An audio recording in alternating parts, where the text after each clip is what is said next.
আজকে সকাল সকাল ঘুম থেকে উঠে আমার মাথাটা পুরো খারাপ হয়ে গেছিলো। হ্যালো বন্ধুরা, আমি পম্পা। দেখতে পাচ্ছ ঘুম থেকে উঠে আমার পাপ্পাকে একটু আদর করে ওর পাপ্পার কাছে দিলাম ডাইপারটা চেঞ্জ করানোর জন্য। দেখো তোমরা আমার পাপ্পার সাথে কি দুষ্টামিটা না করছে। তো আজকে ছিল আমার মর্নিং শিফট, তাই জন্য ঘুম থেকে উঠে বিছানাটা গুছিয়ে ফ্রেশ হয়ে ডিউটির জন্য রেডি হয়ে গেলাম। আর আমার হাজব্যান্ডকে বললাম, তুমি যে সময় ডিউটিতে যাবে আমাকে একটু ছেড়ে দেবে ডিউটিতে।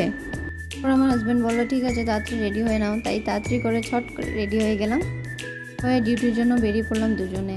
মাথা খারাপ কথাটা যে বললাম, কারণটা হচ্ছে আমার রিলেটিভ একজন সকাল সকাল ফোন করে আমাকে বলছে, 2-3 বছর হয়ে গেছে বিয়ে, তুমি কি এখনও শাড়ি পরো নাকি? বরকে কি বোঝাতে পারো না, বুঝিয়ে বলতে পারো না যে শাড়ি পরবে না, কুর্তি পরবে, নাইটি পরবে, এইসব পরবে? তারপর আমি বললাম, আমি তো কুর্তি পরি, যে সময় আমি ডিউটিতে যাই তখনই আমি শুধু কুর্তি পরি, তাছাড়া আমার শাড়ি পরতে ভালোই লাগে। ঠিক আছে বন্ধুরা, আজকের জন্য এতটুকুই। ভালো লাগলে লাইক, কমেন্ট, শেয়ার করে দিও। Thank you.